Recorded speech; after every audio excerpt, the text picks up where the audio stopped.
Nalika wengi tansah sepi, kelingan suara jangkrik muni, angin desa nyentuh hati,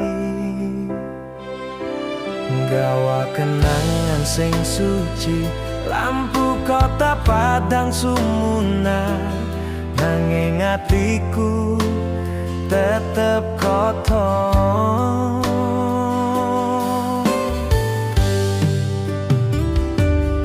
Adoraga iki lunga goleki urip luwe becik, nanging atiku tansah bali nyang panggonan sing tak tresnani.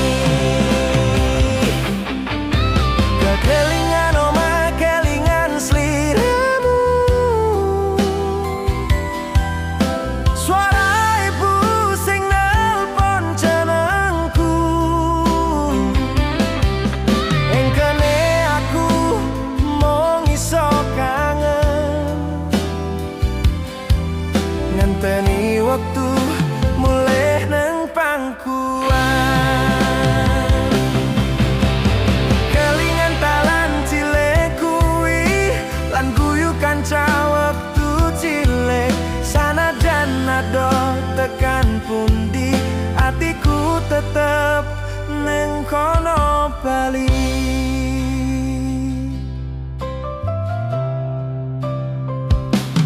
Esuk-esuk suara pitik gawe ati krasa tentrem. Saiki mung suara klakson ngilangke rasa adem.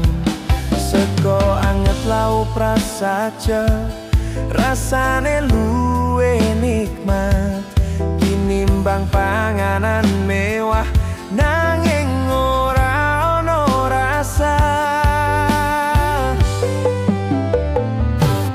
Kabeh mung kenangan sing ora iso tak baleni, nanging tak simpen ning ati nganti tekan wektu bali. Kelingan omah, kelingan sliramu, suara ibu sing nelpon jenengku.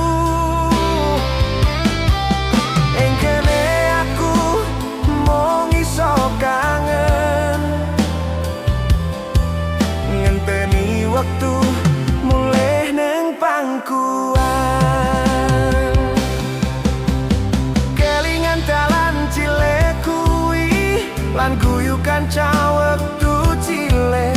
Sanajan ado tekan pundi, atiku tetep neng kono bali.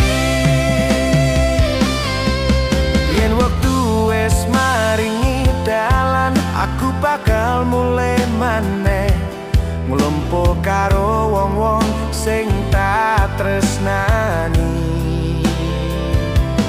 ngobati ati sing wis suwe sepi.